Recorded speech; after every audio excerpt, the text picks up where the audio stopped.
नमस्कार मेरे प्यारे बच्चों। मैं हमारे इस YouTube channel bankers academy Sikar में आपका स्वागत करता हूं। डे फर्स्ट से हम शुरू करने वाले हैं परसेंटेज टॉपिक। मैं चेतन शर्मा अपने 9 वर्षों के अनुभव के साथ आपको बताऊंगा कि किस तरीके से तैयारी करनी चाहिए, किस तरीके से सवाल पेपर में पूछे जाते हैं। अगर हम अर्थमेटिक की बात करते हैं, अंक गणित की, तो अंक गणित के लिए एक टॉपिक बहुत महत्वपूर्ण है जिसको अंक गणित की जान कहा जाता है, और वो हमारा टॉपिक है परसेंटेज। जैसा कि आपको दिखाई दे रहा होगा, इसके कुछ बेसिक कॉन्सेप्ट होते हैं, कुछ बेसिक लॉजिक होते हैं। देखिए, मैं आपको एक बात बता दूं यहाँ पे कि कुछ चीजें जरूरी हैं। दो तरफा चीज, एक तरफा चीज कभी नहीं चलती, दो तरफा चीज हमेशा चलती है। मुझे आपका रेस्पॉन्स मिलेगा, आपको मेरा रेस्पॉन्स मिलेगा। आप टीचर से क्या चाहते हो? बेहतर content, updated content, quality content, वो मैं आपको दूंगा। मैं आपसे क्या चाहता हूं? बेहतर तरीके से पढ़िए, जितना मैं पढ़ाता हूं उसको रिवाइज करते रहिए, और जो भी क्वेश्चन आपके डाउट में आते हैं, अभी हमारी रिकॉर्डेड क्लासेस हैं, कुछ दिनों के बाद अपनी लाइव क्लासेस हम स्टार्ट कर देंगे। वहां पे मैं आपके कमेंट्स भी लेता रहूंगा, डाउट सेशन भी देता रहूंगा, और इस तरीके से हम अपने सेशन को धीरे धीरे आगे बढ़ाते रहेंगे, ऑनलाइन प्लेटफॉर्म को आगे बढ़ाते रहेंगे। देखिए सर, परसेंटेज क्या है? मैं आपको बेहतर कंटेंट किस तरीके से दे पाऊंगा? मार्केट में बहुत सारे टीचर्स हैं जो आपको बोलते हैं कि हम भी अच्छा पढ़ाते हैं, हम भी अच्छा पढ़ाते हैं। एक बच्चा बड़ा कंफ्यूज है, वो कहां जाए, किसके पास जाके पढ़े? देखिए, आपने देखा होगा कि कोई भी टॉपिक की शुरुआत अगर हम कर रहे हैं, किसी भी टॉपिक की शुरुआत कर रहे हैं, तो उसमें बहुत सारे टाइप के क्वेश्चंस बनते हैं, बिल्कुल बनते हैं। जैसे, और उनको हम अलग अलग टाइप्स में डिवाइड कर देते हैं। टाइप फर्स्ट का कुछ अलग नाम दे दिया, टाइप 2 का कुछ अलग नाम दे दिया, टाइप 3 का कुछ अलग नाम दे दिया। ये कंटेंट नया नहीं है। अगर आप नोट्स देख के लगता है आपको कि टीचर्स कितनी मेहनत कर रहे हैं और उन्होंने टाइप्स वाइज क्वेश्चन को डिवाइड कर रखा है, अब टाइप वाइज नया कंटेंट नहीं हो गया।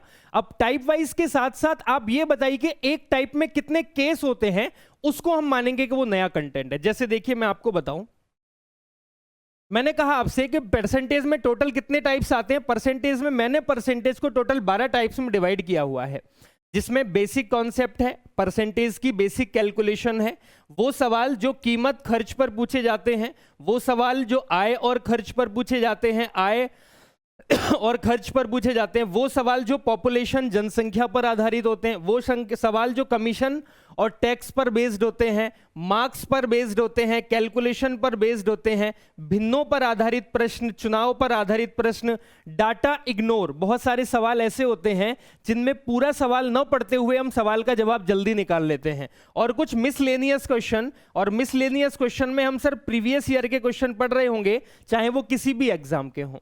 मैं आपको ये बता रहा था, ये तो टाइप वाइज हर कोई बांट रखा होगा। मैंने देखिए क्या कर रखा है सर अपने कंटेंट में, अगर आप गौर से देखेंगे तो पहला है मेरा बेसिक कॉन्सेप्ट और दूसरा है मेरा बेसिक कैलकुलेशन।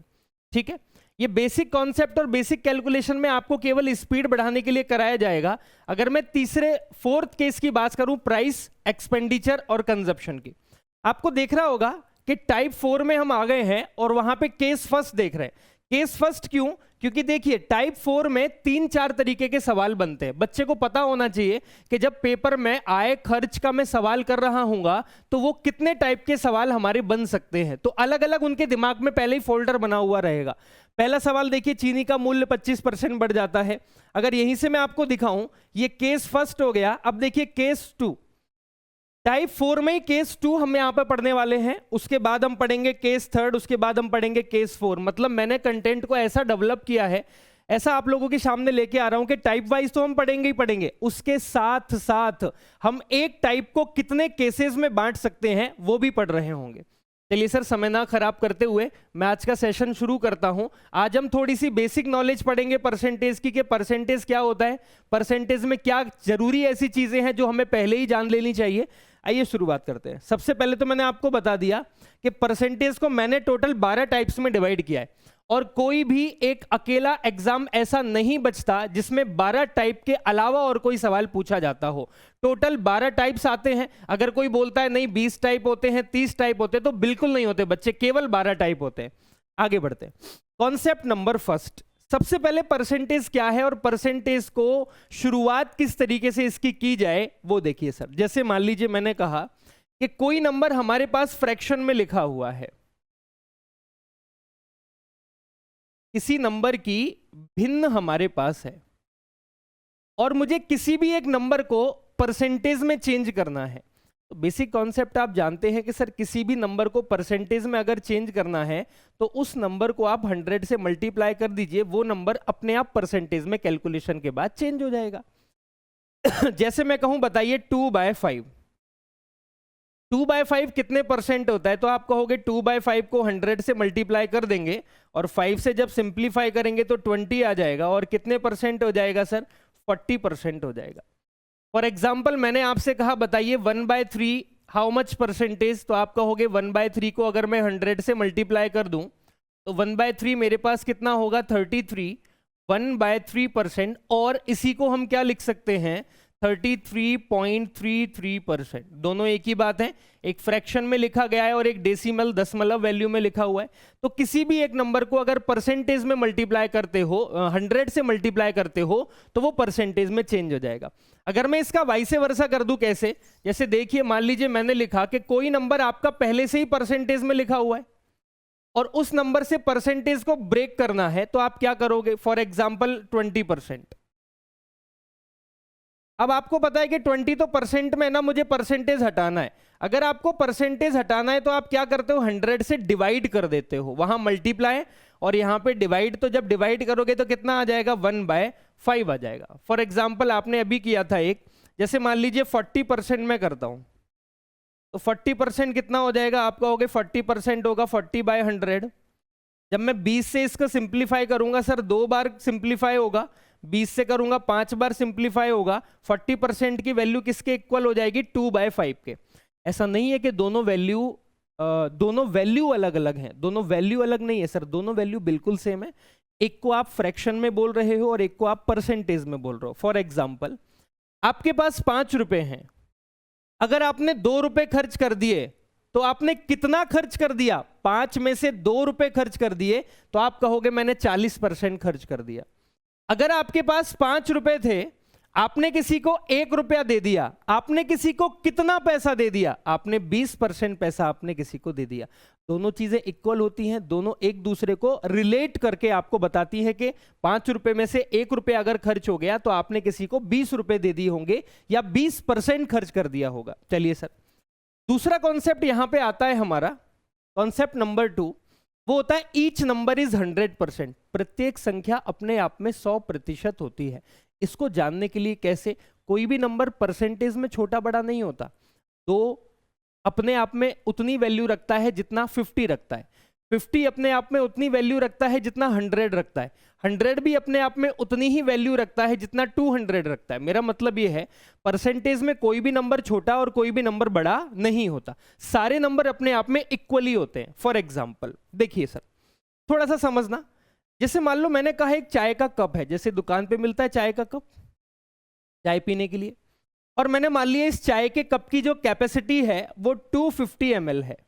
इसमें आप कितनी चाय या कितना पानी भर सकते हो? 250 ml पानी भर सकते हो।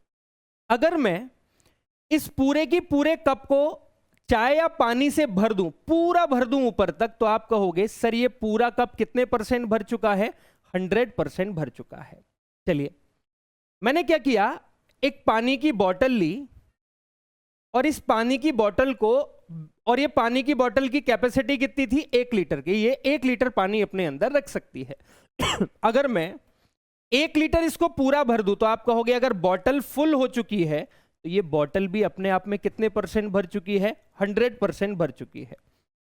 सर हमारे घर में पानी की टंकी रखी रहती है बड़ी बड़ी, ब्लैक कलर व्हाइट कलर की। मैंने मान लिया ये पानी की टंकी की जो कैपेसिटी है वो 500 लीटर है। अगर मैं इसको पूरा पानी से भर दूं ऊपर तक, जितना इसमें आ सकता है, तो आप कहोगे कि सर ये कितने परसेंट भर चुका है? ये अपने आप में 100% भर चुका है।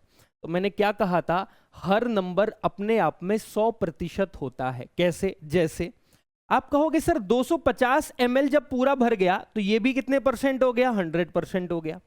1 लीटर जब पूरा भर दिया तो ये भी कितने परसेंट हो गया? 100% हो गया। 500 लीटर अगर भर दिया तो ये भी कितने परसेंट हो गया? 100% हो गया। जब हम पूरा किसी चीज को भर देते हैं, इसका मतलब हर संख्या अपने आप में पूर्ण होती है। हर संख्या अपने आप में पूर्ण होती है। हर नंबर कितने परसेंट के बराबर होता है? 100% के बराबर होता है। जब तक कब तक बराबर होगा ये भी सुन लीजिए, हमेशा बराबर नहीं होगा। मैं कहूं 10 कितने परसेंट है, 100% है। 20 कितने परसेंट है, 100% है। 50 कितने परसेंट है, 100% है। 40 कितने परसेंट है, 100% है। लेकिन अगर मैं 10 और 20 का कंपेयर करूंगा, मैंने क्या बोला, अगर मैं 10 और 20 का कंपेयर करूंगा तो आप नहीं कह सकते दोनों 100% है सर, तो छोटी बड़ी संख्या निकालनी पड़ेंगी। हर संख्या अपने आप में 100% जब तक होती है जब तक उसका कंपैरिजन दूसरे से ना किया जाए। ये और ये अपने आप में है तो 100%, लेकिन अगर मैं 1 लीटर का कंपेयर 500 लीटर से करूं तो संख्याएं छोटी बड़ी आएंगी, परसेंट भी अलग हो जाएगा। बात समझ आ रही है क्या? हम कहेंगे कि हर नंबर अपने आप में 100% होता है, कब तक, जब तक उसका कंपैरिजन किसी दूसरे नंबर से न किया जाए। मेरी बात क्लियर है? चलिए सर, तीसरा कॉन्सेप्ट यहां पे समझते हैं।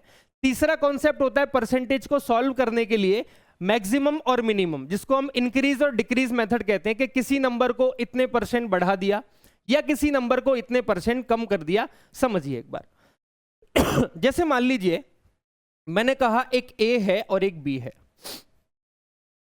और मैं आपसे बोल रहा हूं कि जो ए है ना वो बी से 20% ज्यादा है। ए की जो वैल्यू है वो ज्यादा है, कितने परसेंट, 20%। तो यहां से बच्चे जो जो क्लिक करते जाते हैं वो लिखते जाते हैं। जैसे उन्होंने कहा अच्छा सर इसको 20% ज्यादा रखना है। अगर मैं बी को 100 मान लूं, मैंने मान लिया बी के पास 100 रुपए हैं, तो ए के पास 20% ज्यादा होगा, इसके पास कितने रुपए हो जाएंगे सर, 120 रुपए हो जाएंगे। लेकिन अगर मैं बी को 80 रुपए मानूं, कि बी के पास कितने रुपए हैं, 80 रुपए हैं, तो इसके पास 20% ज्यादा होगा, कितने हो जाएंगे, 100 रुपए हो जाएंगे। तो ये वाला तरीका क्या हो जाएगा, गलत हो जाएगा। परसेंटेज को अगर आपको कम और ज्यादा करना है तो 100 से ही ऐड करिए और 100 से ही सब्ट्रैक्ट करिए, वहीं पे केवल आपका सही और सेम रिजल्ट निकल के आएगा। अदरवाइज अगर आपने कोई और नंबर ले लिया तो वहां पे आपके रिजल्ट में भिन्नता आने लगेगी और रिजल्ट आपके गलत गलत आने लग जाएंगे। जैसे आपने कहा था कि सर 100 वाला ऊपर सही और ये वाला आप, ये भी तो आपने डायरेक्ट 20 जोड़ दिया था। अरे भाई मैंने इसलिए जोड़ दिया था कि 100 का जब 20% निकालोगे, 100 का जितने भी परसेंट निकाला जाए वो उतने के ही तो बराबर आता है। 100 का 5% 5 होगा, 100 का 30% 30 होगा, 100 का 27% 27 होगा, 100 का 40% 40 होगा। 100 का जितना भी परसेंट निकालोगे वो उसी के बराबर निकल के आता है। तो देखो सर, आपने कहा बी के पास 100 रुपए है, इसके पास 20% ज्यादा है, तो 100 का 20% 20 रुपए ज्यादा होंगे, इसलिए मैंने इस यहां पे कितना लिख दिया। अगर आप यहां पे 80 लिखते हो कि बी के पास 80 रुपए हैं, तो आपको क्या करना पड़ेगा, पता लगाना पड़ेगा कि 80 का 20% कितना होता है। जब आप 80 का 20% निकालोगे, 20 टू 5 जा 100 और 5 से कटोगे 16 टाइम्स 16 बार, तो 16 ज्यादा होगा, तो ये कितना निकल के आएगा सर, 96 निकल के आएगा। अब इतना लंबा करने की जरूरत क्या है हमें, जब हमारे पास एक बहुत ही सुंदर नंबर 100 है तो हम सीधा 100 मान के इसकी कैलकुलेशन क्यों नहीं कर सकते। अगर हमें किसी भी चीज को ऐड करना हो या किसी भी चीज को कम करना हो, 100 से ही कम करेंगे, 100 से ही ज्यादा करेंगे। एक कॉन्सेप्ट आपको समझ आया होगा। यहां पे आगे चलते हैं सर। देखिए अब या तो आप 100 मान लीजिए, जैसे मैंने कहा एक ए है और एक बी है। ए जो है ना वो 20% ज्यादा है, आप कह रहे हो ए जो है वो 20% ज्यादा है। मैं आपको समझाऊंगा कि 20% कितना होता है, 1/5 होता है। अभी समझाया भी था आपको कॉन्सेप्ट नंबर फर्स्ट में कैसे तोड़ के लिखते हैं। इसके लिए हम प्रॉपर एक दिन देंगे, लेकिन वो दिन आज का नहीं है। फ्रैक्शन में आपको पूरा डिटेल में समझाऊंगा, याद भी हो जाएंगी आपको हैंड टू हैंड, लेकिन आज नहीं। आप कह रहे हो ए ज्यादा है या कम है, ज्यादा है तो वैल्यू बढ़ेगी। इसको ऐसे पढ़ते हैं सर, अगर बी के पास 5 रुपए हैं, अगर बी अपने पास 5 रुपए रखता है तो ए के पास 1 रुपया ज्यादा होगा, क्योंकि 5 का 20% अगर निकालोगे तो वो कितना निकल के आएगा, 1 निकल के आएगा। 5 का 20% कितना होगा, 1 होगा। ये अगर 20% ज्यादा है, इसको आपने 5 मान लिया, तो 5 का 20% 1 रुपया ज्यादा होगा, तो इसके पास कितना पैसा होना चाहिए, 6 रुपए होने चाहिए। अगर आपकी वैल्यू किससे ज्यादा हो रही है, 1/5 से ज्यादा हो रही है, अगर इसके पास 5 है तो इसके पास कितना होगा, 6 रुपए होंगे। सर यहीं पे भी तो मैंने वही किया था। अगर मैं 20 से इसको काट के देखूं तो 20 से कितनी बार कट रहा है? 6 बार। 20 से कितनी बार कट रहा है? 5 बार। तो आप कहोगे सर वो वैल्यू यहीं आ रही है और वो वैल्यू यहां भी आ रही है, तो दोनों आपस में क्या हो जाएंगे? सेम हो जाएंगे। अब या तो आपको कोई चीज बढ़ानी है, कोई चीज कम करनी है, आप 100 पे बढ़ा घटा लीजिए, या फिर आप क्या कर लीजिए, उसको फ्रैक्शन से करके देख लीजिए। देखिए एक दो एग्जाम्पल और देता हूं मैं आपको यहां पे। मैंने लिखा कि ए और बी में जो रिलेशन है, ए जो है ना वो 40% ज्यादा है। अब कुछ बच्चे कहेंगे सर सीधा सीधा लिखो ना, अगर ये 100 है तो ये कितना हो जाएगा? 140 हो जाएगा। और कुछ बच्चे बोलेंगे कि सर 40% कितना होता है? 40% होता है 2/5। अगर इसकी वैल्यू 2/5 ज्यादा है, अगर मैं कहूं बी के पास 5 रुपए हैं तो इसके पास 2 रुपए ज्यादा होने चाहिए। कितने होने चाहिए? 7 रुपए होने चाहिए। मैंने कहा यहां पे ए और बी में रिलेशन, ए जो है वो बी से 60% लेस है, 60% कम है। तो आप कहोगे सीधा सीधा पढ़ेंगे तो अगर इसके पास 100 रुपए हैं, इसके पास 60 कम होंगे तो कितने हो जाएंगे? 40 रुपए हो जाएंगे। लेकिन अगर मैं 60% की फ्रैक्शन देखूं तो 60% किसके बराबर होता है? 3/5 के बराबर होता है। और ये वैल्यू कम है या ज्यादा है? कम है। जब ज्यादा थी जोड़ रहे थे, कम होगी घटा देंगे। अगर बी के पास 5 रुपए होंगे तो ए के पास 3 रुपया कम होगा। 3 रुपए कम होंगे तो कितने हो जाएंगे? 2 रुपए हो जाएंगे। यकीन नहीं आता? सिंप्लीफाई कर लीजिए। 0 से 0 कट गया, 2 से 5 बार और 2 से 4 बार, तो वही वैल्यू हमारी यहां भी निकल के आ गई। या तो 100 से कर लो सर, जब तक आपको फ्रैक्शन याद नहीं हो रही तब तक। लेकिन अगर फ्रैक्शन याद हो गई हैं तो फ्रैक्शन से सवाल को करिए, आसानी होगी, क्योंकि मैं आने वाले सवालों में 100 से आपको फंसा दूंगा, मजबूरन आपको फ्रैक्शन से सवाल करना पड़ेगा। तो उम्मीद करता हूं 3 कॉन्सेप्ट थे छोटे छोटे, तीनों कॉन्सेप्ट आपको समझ आ गए होंगे। अब हम छोटे छोटे सवालों से शुरू करते हैं। सर टाइप नंबर फर्स्ट हमारा आपके सामने है बेसिक कॉन्सेप्ट, जो बेसिक क्वेश्चन होते हैं परसेंटेज के, उनको करके देखते हैं। देखिए सर फर्स्ट क्वेश्चन आप रीड करिए एक बार। ए बी से 60% अधिक है। मैं समझा देता हूं, शॉर्ट में सवाल लिखा हुआ है। ए बी से 60% अधिक है तो बी कितने परसेंट कम होगा? इसका मतलब क्या है? बी कितने परसेंट कम होगा? अगर ए 60% ज्यादा है, अब कुछ बच्चे क्या करते हैं, अरे सर ए अगर 60% ज्यादा है तो बी 60% ही तो कम होगा, इसको तो पूछने की जरूरत नहीं होनी चाहिए। और ये आपको यकीन मानिए ऑप्शन में भी मिल रहा होगा कि ए अगर 60% ज्यादा है तो बी क्या होगा? 60% कम हो जाएगा। लेकिन नहीं, हमें ऐसा नहीं करना।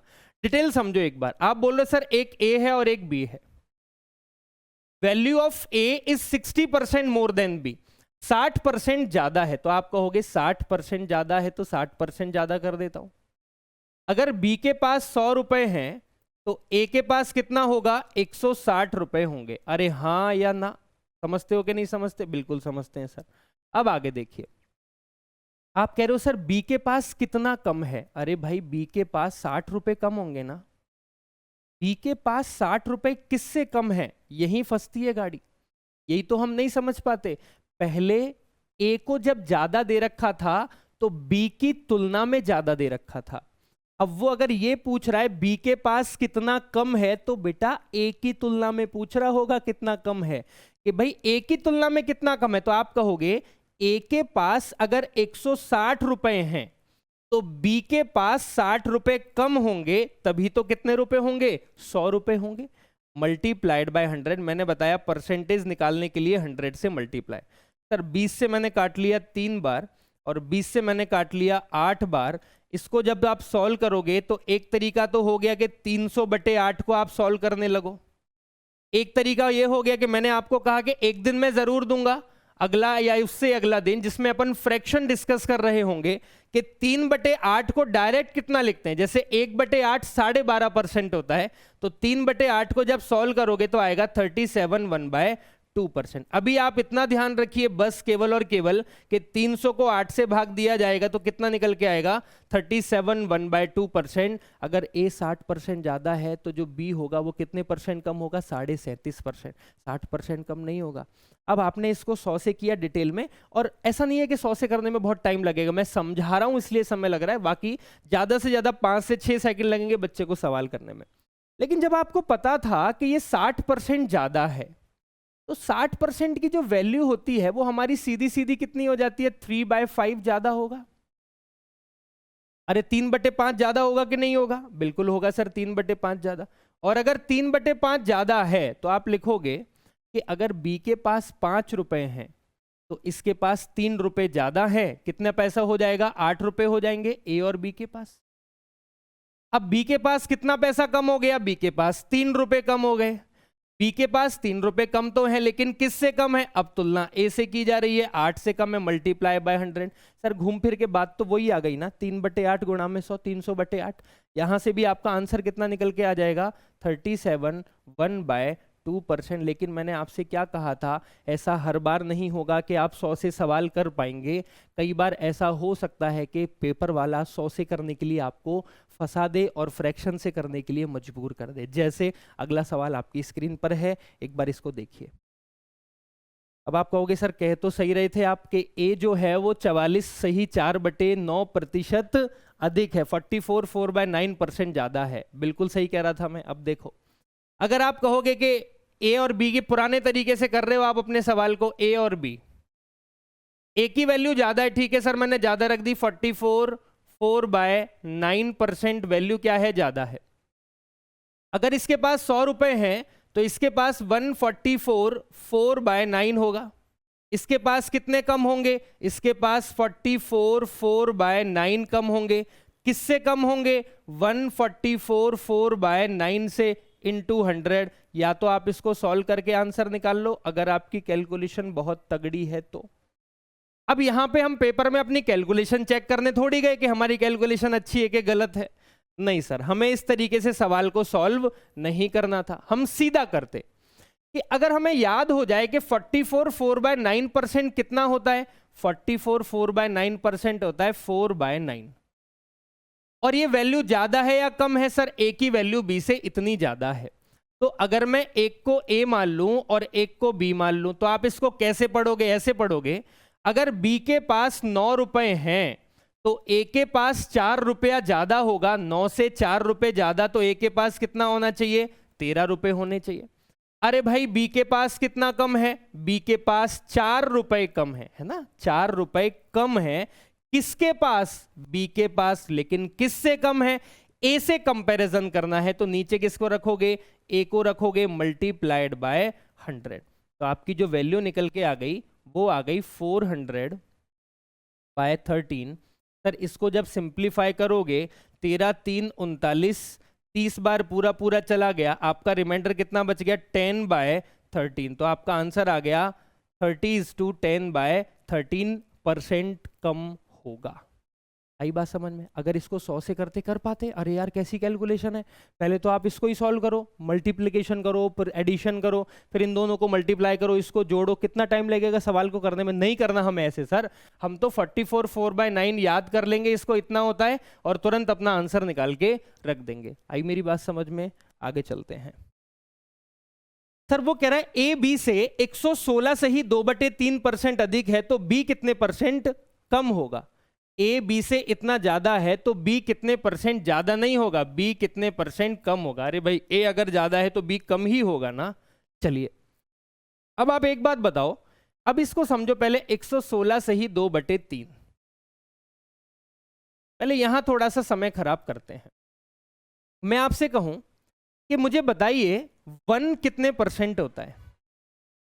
1 को अगर परसेंट में चेंज करना है तो क्या करोगे? तो आप कहोगे सर किसी भी नंबर को अगर परसेंट में चेंज करना है तो आप 100 से मल्टीप्लाई कर दो। 100 से मल्टीप्लाई करेंगे तो 1 अपने आप में कितने परसेंट हो जाएगा? 100%। इसका मतलब 100% को हम किसके बराबर लिख सकते हैं? 1 के बराबर लिख सकते हैं। तो आपने कहा कि सर अगर मैं इसको तोड़ लूं, तोड़ूं कैसे? कि मुझे दिखाई दे रहा है यहां पे 100% तो पूरा पूरा है, प्लस उसके साथ एक 16 2/3 16 से ही 2/3% और ऐड कर रखा है। अभी आपने पढ़ा कि 100% जो होता है वो किसके इक्वल होता है? 1 के इक्वल होता है। तो 100% को मैंने कितना लिख दिया? 1 लिख दिया, प्लस ऐसे ही अगर मैं 1/6 को परसेंटेज में चेंज करना चाहूं, मैंने क्या बोला? मैं लिखा दूंगा, और मैंने लिखा भी रखा है, आपने गौर किया हो तो देखिए मैं आपको दिखा देता हूं एक बार। यहां आपको दिखाई दे रहा होगा 1 को अब अगर 100 से मल्टीप्लाई कर दिया जाए, 1 को अगर 100 से मल्टीप्लाई कर दिया जाए तो ये कितने परसेंट हो जाएगा? 100%। 1/2 को अगर 100 से मल्टीप्लाई किया जाए तो 50% हो जाएगा। ऐसे ही 1/6 को जब मैं 100 से मल्टीप्लाई करूंगा तो ये 16 2/3% होता है। दिख रहा है 16 2/3% होता है। मैं अपनी कहानी पे वापस आता हूं सर। हम कहाँ बात कर रहे थे? हम बात कर रहे थे इस सवाल पे कि अगर आपको 1/6 चेंज करना है तो इसको आप क्या करिए, 100 से मल्टीप्लाई करिए। आप इसको 100 से मल्टीप्लाई करिए और आपकी जो वैल्यू आएगी वो आ जाएगी 16 2/3%। तो मैं क्या कर सकता हूं, 16 से ही 2/3 की फ्रैक्शन लिख सकता हूं 1/6। अब सर कितना टाइम लगा? या तो आप इसको पूरा तोड़ के लिखते, 116 को 3 से मल्टीप्लाई करके 2 जोड़ते, फिर 1/100 से भाग देते, 6 एकम 6 और 7/6, तो हमारी वैल्यू कितनी निकल के आ गई? 7/6। और मैं ये बच्चा नहीं बोल रहा आपसे कि आपको याद करना पड़ेगा, आपको रटने पड़ेंगे, रटने आपको नहीं है। जब हम इन फ्रैक्शन को एक एक बार यूज करते रहेंगे। आप एक बात बताइए, जैसे मान लीजिए मैंने आपसे कहा 16 2/3% कहीं भी दिख जाए तो उसकी जगह 1/6 लिख देना। ये आपने एक बार यूज कर ली। अगर एक बार यूज कर ली तो यूज करने का मतलब याद हो गई सर। अब जब भी आप बोलोगे 16 2/3% तो मेरे दिमाग में कितना क्लिक करेगा? 1/6। अब क्या मूर्खों की तरह कॉपी में लिख के पहाड़ों की तरह इनको याद किया जाए? नहीं नहीं, जैसे जैसे यूज करते रहेंगे वैसे वैसे ऑटोमेटिक ये चीजें याद होती रहेंगी। चलिए, आप कह रहे हो सर इसकी जो वैल्यू आपने फाइंड कर ली वो कितनी फाइंड कर ली? 7/6। एक ए है और एक बी है।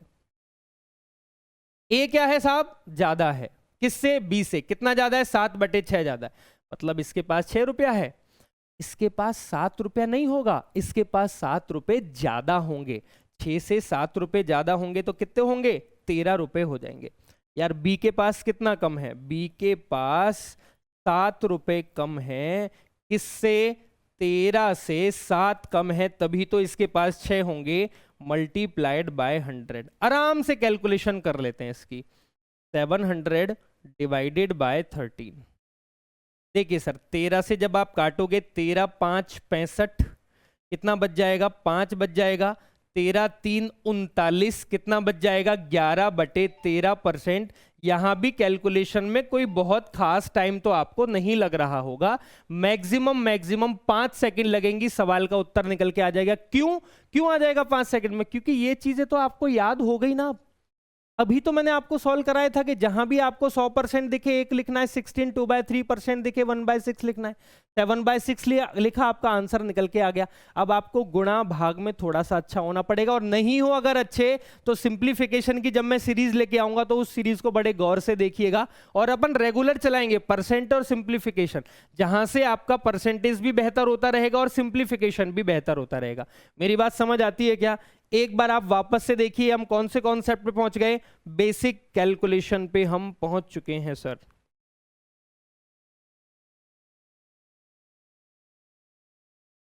बेसिक कैलकुलेशन का मतलब यह है कि परसेंटेज को एक बार देख लीजिए, इन सवालों को कर लोगे तो परसेंटेज को करने की थोड़ी सी स्पीड आपकी क्या हो जाएगी? इंक्रीज हो जाएगी। कुछ सवाल पॉइंट में भी हैं और बहुत अच्छे सवाल है, ऐसा नहीं कोई घिसा पिटा सवाल है। ऐसा कभी नहीं होगा कि आपको एक जैसे 3 सवाल मेरे नोट्स में दिखाई देंगे। आपको कभी भी एक तरीके के 3 सवाल नहीं दिखाई देंगे। अगर 3 सवाल हैं तो तीनों सवालों का पैटर्न अलग अलग होगा, वैल्यू अलग अलग होगी, डाटा अलग अलग होगा। चलिए सर, मैं कैलकुलेशन शुरू करता हूं। बेसिक कैलकुलेशन टाइप नंबर 2 और इसका क्वेश्चन नंबर 1। आपको पता है कि ऑफ का मतलब होता है, का मतलब होता है ऑफ, और ऑफ का मतलब होता है मल्टीप्लाई। तो बीच में कुछ नहीं है सर, यहां भी मल्टीप्लाई लगा हुआ है, यहां भी मल्टीप्लाई लगा हुआ है। वो कह रहा है इसको सॉल्व करिए। तो आपने कहा ये हो गया मेरे पास 50,000 इंटू ये 120%, तो 120 का तो 120 रहा भाई। 100 बटे में कितना आ जाएगा? 100। और अगर मैं इसको सॉल्व करता हूं, यहां से पॉइंट हटाता हूं तो 1 2 2 0 आ जाएंगी 4 के डिवाइड में, 2 0। सर 1 2 1 2 4 0 से 4 0 मैंने सिंप्लीफाई कर दिया। आप कहोगे 120 को 5 से मल्टीप्लाई करेंगे, 120 को 5 से मल्टीप्लाई करेंगे आएगा 600, और 600 को जब 4 से मल्टीप्लाई करोगे तो कितना आ जाएगा? 2400। तो मेरा रिजल्ट कितना निकल के आ गया? 2400। हर चीज लिखने की जरूरत नहीं है। 150, 120 को 5 से करोगे 12 पंजे 60, 600 आ गया। 600 को 4 से करेंगे 6 चौक 24, 2400 आंसर निकल के आ गया। उत्तर कितना आ गया?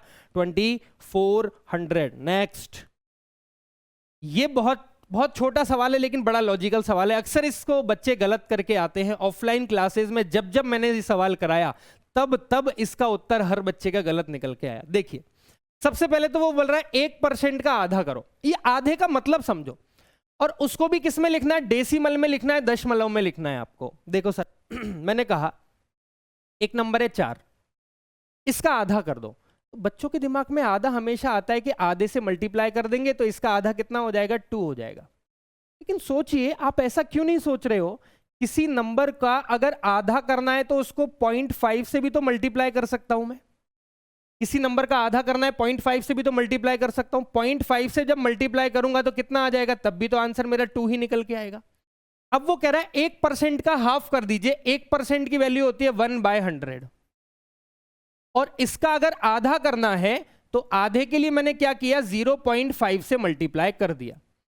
अब बड़ा आसान है कि यहां पे 2 जीरो कब आएंगी, यहां पे 2 जीरो तब आएंगी जब पॉइंट के बाद 1 और 1 2 डिजिट में लिख दूं। तो देखिए सर, मैंने लिख दिया 0.005, ये मेरा परसेंट में चेंज हो गया, डेसिमल में चेंज हो गया, माफ करना। 1% का आधा करोगे तो 0.005 आ जाएगा। अरे आएगा कि नहीं आएगा? अब आप करके देख लो, अगर आपको कंफ्यूजन है तो। पॉइंट को जब मैं बढ़ा के यहां ले जाऊंगा तो 1 और 1 2 जीरो नीचे आ जाएगी, तो 0.5/100 हो जाएगा कि नहीं होगा? हो जाएगा। तो मैंने क्या कहा, मैक्सिमम केस में क्या होता है कि ऑफलाइन क्लासेस में जब मैं इस सवाल को कराता हूं तो ज्यादातर बच्चे इसका सवाल गलत जवाब क्या देते हैं, गलत देते हैं, क्योंकि वो आधे से मल्टीप्लाई। कुछ बच्चे क्या करते हैं, 1/100 का आधा बोला सर ने करने के लिए तो आधा कर दिया, तो ये मेरा हो गया कितना, 1/200। 1/200 हो गया तो क्या करें, ऐसे करें कि 200 से 1 को डिवाइड कर लेते हैं। 1 को डिवाइड करेंगे तो पॉइंट लगा दिया, पॉइंट से नहीं गया, 0 लगा दिया। अब भी नहीं जा रहा, एक बार और 0 लगा के 0 लगा दिया। अब भी नहीं जा रहा, एक बार और 0 लगा के 0 लगा दिया। अब जा रहा है कितनी बार, 5 बार। 200 का पहाड़ा 5 बार पढ़ोगे 1000 आएगा। 1000 में से 1000 माइनस करोगे 0। अरे भाई कितना लंबा कर दिया तुमने सवाल, आंसर तो वही निकालना था ना, फिर भी इतना लंबा क्यों कर रहे हो सवाल को? आई मेरी बात समझ में? चलिए आगे बढ़ते हैं। सर बहुत बढ़िया क्वेश्चन है। x का 8%, 88% of x is equal to 4% of y, y के 4% के बराबर है, तो x का 20% किसके बराबर होगा? इसको मैं एक बार लिख देता हूं। वो कह रहा है अगर x का 8% निकाला जाए, x कोई एक नंबर है, उसका 8% अगर निकालोगे तो वो y के कितने परसेंट के इक्वल होगा, 4% के इक्वल हो जाएगा। क्लियर? अब उसने क्या पूछा, उसने पूछा हमसे x का 20% कितना होगा, x का 20% कितना होगा। अब कुछ बच्चे इसको किसमें चेंज कर लेते हैं, x बटे y की फॉर्म में चेंज कर लेते हैं, फिर दोनों को कंपेयर करते हैं, फिर निकालते हैं। नहीं करना भाई, ऐसे देखो, नई अप्रोच देखिए।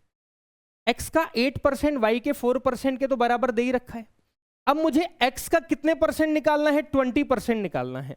अगर मुझे x का 20% निकालना है तो 8 को 20 बनाने के लिए, 8 को 20 बनाने के लिए मैं क्या कर सकता हूं सर, 8 को 20 बनाने के लिए मैं यहां पे 2.5 से मल्टीप्लाई कर सकता हूं। अगर ये 8 4% के बराबर है, मुझे 20% निकालना है, मैं 2.5 से मल्टीप्लाई कर दूं, 8 दूनी 16 और आधा 4 20 हो जाएगा। अरे तो भाई ये किसके बराबर होगा, y के 2.5 से इसको भी मल्टीप्लाई कर दीजिए। किसके, 4 को 2.5 से मल्टीप्लाई करोगे कितने परसेंट आ जाएगा, 10% के बराबर होगा। अब आपको क्या करने की जरूरत थी सर, आपका आंसर कितना निकल के आ गया, y के 10% के बराबर होगा। अगर आपसे कहा जाए x का 8% y के 4% के बराबर है, आपसे पूछा जाए x का, अगर आपसे पूछता x का 16%, तो करते क्या इसको, नहीं करते। अरे सर डबल हो रहा है तो ये भी डबल हो जाएगा। अगर आपसे पूछा जाता x का 24% निकालिए किसके बराबर होगा, ये 3 गुना हो रहा है तो इसको भी मैं 3 गुना कर देता, सीधा सीधा मेरा उत्तर निकल के आ जाता। 20 बनाने के लिए 2.5 से मल्टीप्लाई किया तो इसको भी 2.5 से मल्टीप्लाई कर दीजिए, हमारा कौन सा उत्तर निकल के आ जाएगा, ए ऑप्शन हमारा यहां पे करेक्ट हो जाएगा। आई मेरी बात समझ में? नई अप्रोच से पढ़ने की कोशिश करो। चलिए नेक्स्ट क्वेश्चन।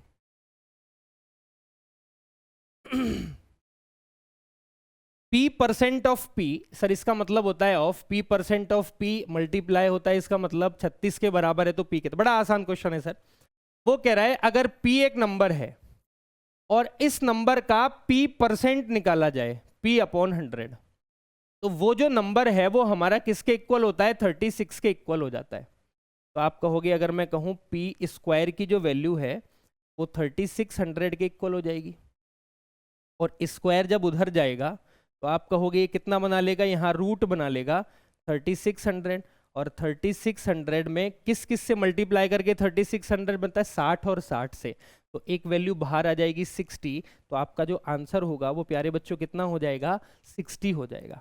आई मेरी बात समझ में, कितना हो जाएगा, 60। बड़ा छोटा सा क्वेश्चन था, हमने इसको सॉल्व कर लिया। चलिए, किस संख्या का 60% 30 है, विच नंबर इज 60% ऑफ 30, 30 किसका 60% होगा। चलिए सर देखिए, अब इसको करने का एक तरीका यह है कि आप जिस नंबर के बारे में बात कर रहे हैं कि किसका 60% 30 है, तो उस नंबर को मैंने कितना ले लिया, x ले लिया।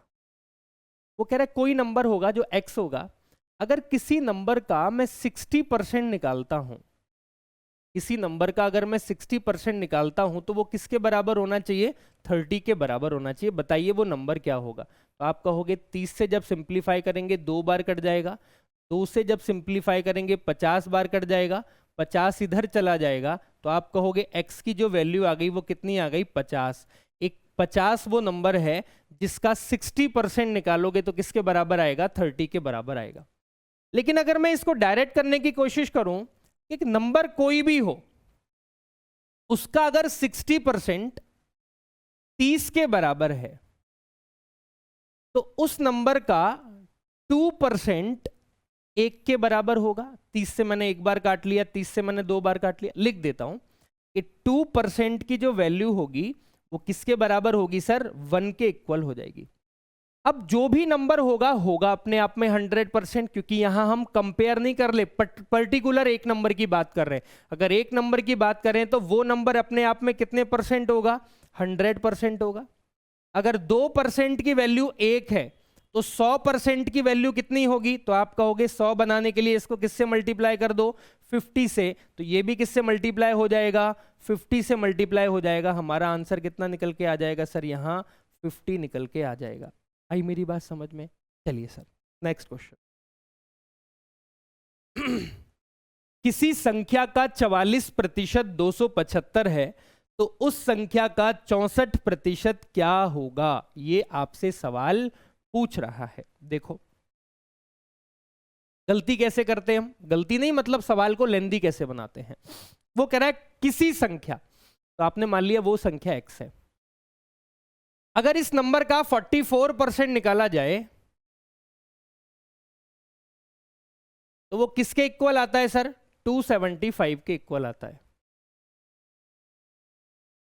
तो आप कहोगे अगर मैं इसको सिंप्लीफाई करूं, 4 से कट गया 11 टाइम्स, 4 से कट गया 25 टाइम्स, 11 से सिंप्लीफाई करोगे 25 टाइम्स हो जाएगा सर। 25 और 25 को मल्टीप्लाई करोगे तो value of x is equal to 625, 625 हो जाएगी। तो वो संख्या जिसके बारे में बात कर रहा था वो संख्या कितनी निकल के आ गई, 625। अब वो कह रहा है उसी संख्या का, मतलब 625 625 का कितने परसेंट बताओ, 64% बताओ। तो आपसे पूछ रहा है कि उसी नंबर का 64% कितना होगा। तो अगर मैं 4 से सिंप्लीफाई करूं तो 16 टाइम, 4 से सिंप्लीफाई करूं 25 टाइम्स, 25 से जब मैं सिंप्लीफाई करूंगा तो 25 कट जाएगा सर। और जब जब 25 और 16 का गुणा किया गया तब तब हमारा आंसर कितना निकल के आया, 400 निकल के आया। तो हमारा आंसर कितना हो जाएगा, 400। बच्चे क्यों करते हैं पता नहीं इस तरीके से सवाल को, मुझे समझ नहीं आता। उन्हें सीधा सीधा सवाल होता हुआ नहीं दिख रहा था कि अरे भाई आपसे ये पूछा ही नहीं गया कि वो संख्या बताइए तो आपने क्यों निकाली। जब पूछा ही नहीं गया वो संख्या निकालिए। देखिए आपसे कह रहा है 44% कितना है, 275 है। देखो 44% 275 है तो 64% क्या होगा, ये क्लिक करने में क्या दिक्कत थी। अगर 44% 275 है मैंने इसको 11 से काट लिया 4 बार और 11 से काट लिया 25 बार, तो 4% 25 के बराबर हो जाएगा। वो पूछ रहा है बताइए 64% कितना होगा। अरे भाई 64% निकालने के लिए इसको 4 को 64 बनाने के लिए क्या 16 से मल्टीप्लाई कर दूं, और अगर ये 16 से मल्टीप्लाई हुआ है तो ये भी 16 से मल्टीप्लाई होगा, और जब 25 को 16 से मल्टीप्लाई करेंगे तो हमारा आंसर कितना निकल के आ जाएगा, 400 निकल कर आ जाएगा। आई मेरी बात समझ में? अरे हाँ या ना? कितना आंसर आ जाएगा हमारा? 400 आंसर निकल के आ जाएगा। चलिए सर आगे चलते हैं, एक क्वेश्चन और। उसने कहा जब 60 को किसी संख्या के 60% से घटाया जाए तो परिणाम 60 प्राप्त होता है, तो संख्या ज्ञात कीजिए क्या होगी। आपसे वो नंबर पूछ रहा है, बताइए क्या होगा। बेसिक से एक बार क्वेश्चन को सॉल्व करते हैं। माना कोई नंबर x है, उसने कहा कि अगर इस नंबर का 60% निकाला जाए और उसमें से 60 को माइनस कर दिया जाए, घटा दिया जाए, तो जो आपका आंसर निकल के आएगा ना वो भी किसके इक्वल होगा, 60 के इक्वल होगा। एक बार सवाल को रीड कर लीजिए। किसी नंबर के 60% में से अगर 60 माइनस कर दो तो 60 निकल के आता है। सर एक बात बताओ, ये हो गया आपका x इंटू, अगर मैं इसको सिंप्लीफाई करूं 0 से 0, 2 से कट गया 3 बार, 2 से कट गया 5 बार, इज इक्वल्स टू ये 60 उधर जाके ऐड हो जाएगा तो 60 और 60 कितने हो जाएंगे, 120 हो जाएंगे। सर 3 से काटोगे 40 बार कट जाएगा, और 40 को 5 से मल्टीप्लाई करोगे तो आपका जो रिजल्ट निकल के आएगा फाइनल कितना आ जाएगा, 200। मतलब वो नंबर क्या होगा, 200 होगा। लेकिन आपको क्यों x से सवाल करना, मैं वही बार बार बता रहा हूं कि इस अप्रोच से क्यों आप क्वेश्चन कर रहे हो। आप देखिए सीधा सीधा बोल रहा है कि 60% में से 60 घटाओ और 60 आएगा। कितना आसान भाषा बोल रहा है कि 60% में से अगर 60 को माइनस कर दोगे तो जो रिजल्ट आएगा वो भी किसके बराबर होगा, 60 के बराबर होगा। अब x को याद करने की क्यों जरूरत है आपको, अरे भाई तो आप कहोगे 60% जो है वो 60 और 60 120 के बराबर हो जाएगा। अगर 60% 120 के बराबर है तो 1% की वैल्यू कितनी आ जाएगी, 2 आ जाएगी। और मैंने कहा कोई भी नंबर जब तक कंपैरिजन ना किया जाए वो अपने आप में 100% होता है।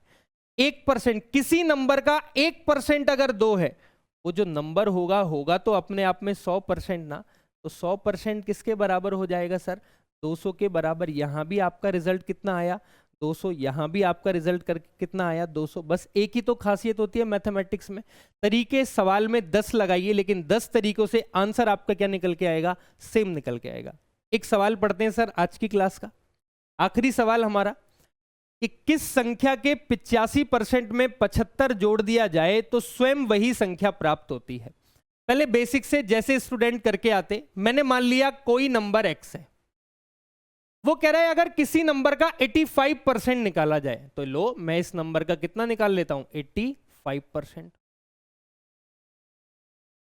और उसमें कितना ऐड कर दूं, 75 ऐड कर दूं। लीजिए सर 75 ऐड कर दिया, तो कह रहा है कि ऐसा करने पर आपको वही संख्या मिलेगी, x जो संख्या आपने मानी थी वही संख्या मिलेगी। वापस से किसी नंबर का अगर 85% निकाला जाए और 75 जोड़ दिया जाए तो दोबारा वही संख्या हमको मिल जाती है। तो सर देखिए इसको मैं उधर ले जाता हूं, तो ये हो जाएगा आपका 75 is equal to x minus, ये उधर चला जाएगा तो होगा 85x डिवाइडेड बाय 100, और यहां पे 75। सर 100 मल्टीप्लाई होगा, 100 में से 85 माइनस करेंगे, ये हो जाएगा 15x बटे 100। तो आपने कहा 15 से कट गया 5 बार, मल्टीप्लाई कर दिया, value of x is equal to कितनी आ गई, 500। तो आपका जो नंबर होगा वो कितना हो जाएगा, 500 के बराबर होगा। लेकिन देखो 1 2 3 4 5 कितने सारे स्टेप में आपने आंसर निकाला। आप मुझे बताइए कोई भी नंबर अपने आप में कितने % होता है, कोई भी नंबर अपने आप में 100% होता है, जब तक आप उस नंबर का किसी से कंपैरिजन नहीं करते हैं। तो वो नंबर जिसकी यहां बात कर रहा है वो भी अपने आप में 100% होगा। लेकिन क्या बोल रहा है, अगर 85% में 75 जोड़ दिया जाए, तो जोड़ देना था ना आपको। 85% में अगर जोड़ दिया जाए 75, तो वही नंबर मिलता है। वही नंबर कौन सा? अपने आप में 100% वाला। अरे अगर वो वही नंबर की बात कर रहा है तो वही नंबर अपने आप में कितने परसेंट होगा? 100% होगा। अब आप एक बार बताइए, इसको उधर ले जाओगे, माइनस करोगे, 100 में से 85 माइनस करोगे, कितना बचेगा? 15%। और 15% की जो वैल्यू है वो किसके बराबर होगी? 75 के बराबर होगी। तो 15 से काट दिया एक बार, 1% की वैल्यू कितनी हो जाएगी? 5। आपने कहा वो नंबर कितने परसेंट है? 100%। इसको 100% बनाने के लिए 100 से मल्टीप्लाई कर दिया। 1% अगर 5 के बराबर है तो प्यारे बच्चों 100% किसके बराबर हो जाएगा? 500 के बराबर हो जाएगा। तो मेरा फाइनल रिजल्ट कितना निकल के आ जाएगा? 500। आई बात समझ में? ये हुआ परसेंटेज का कुछ कॉन्सेप्ट। एक बार मैं वापस से दोहरा देता हूं। अपन ने क्या क्या देखा? अपन ने देखा कि परसेंटेज में टोटल नंबर ऑफ टाइप्स कितने होते हैं, कितने टाइप के क्वेश्चन हम यहाँ पे डिस्कस करेंगे। टोटल 12 टाइप के क्वेश्चन हम यहाँ पे डिस्कस करेंगे। उसके बाद हमने एक चीज ये देखी कि परसेंटेज को सॉल्व करने का तरीका क्या होता है। परसेंटेज हटाना है तो 100 से भाग देते हैं, परसेंटेज लगाना है तो 100 से मल्टीप्लाई करते हैं। उसके बाद हमने एक कॉन्सेप्ट देखा कि ईच नंबर इज 100%। हर संख्या अपने आप में 100% होती है जब तक उसकी तुलना किसी दूसरे से न की जाए। जैसे अगर मैं एक चाय के कप को पूरा भर दूं तो ये भी 100% हो जाएगा, क्योंकि चाय का कप भी तो अपने आप में 100% होता है। अगर मैं 1 लीटर की पानी की बोतल को पूरा भर दूं, ये भी 100% भरी हुई है। अगर मैं 500 लीटर की टंकी को पूरा भर दूं, ये भी 100% भरी हुई है। तो आप कहोगे हर नंबर अपने आप में किसके बराबर आ रहा है? 100% के। जब तक आप एक दूसरे की तुलना नहीं करते हो तब तक हर नंबर अपने आप में 100% होता है। उसके बाद मैंने आपको क्या बताया कि इंक्रीजिंग डिक्रीजिंग मेथड, कोई सी संख्या कितने परसेंट ज्यादा है तो कैसे करते हैं, कितने परसेंट कम है तो कैसे करते हैं। मैंने कहा कि अगर आप हर बार यहाँ पे 100 यूज करोगे तो सवाल वाला हो सकता है आपको फंसा दे, इसलिए पहले से ही फ्रैक्शन पे ध्यान दीजिए। फ्रैक्शन बहुत जरूरी है परसेंटेज को सॉल्व करने के लिए। सर उसके बाद हमने कहा था बेसिक कॉन्सेप्ट के कुछ क्वेश्चन पढ़े थे। एक हमने टाइप 2, मैंने कहा था कितने टाइप होते हैं सर? टोटल हमारे पास यहाँ पे 12 टाइप है, जिसमें से हमने दूसरा टाइप जो डिस्कस किया है बेसिक कैलकुलेशन, अभी दूसरे टाइप का केवल केस फर्स्ट डिस्कस किया है। ये डे 1 की जो हमारी क्लास है इसमें हमने इतना पढ़ लिया। दूसरी क्लास में हम टाइप 2 का केस सेकंड डिस्कस करेंगे कि सेकंड केस में किस तरीके के क्वेश्चन आते हैं, कैसे हमें बेसिक कैलकुलेशन परसेंटेज की करनी चाहिए। प्यारे बच्चों बहुत बहुत धन्यवाद आपका जुड़ने के लिए। इसी तरीके से हमें प्यार देते रहिए। नमस्कार।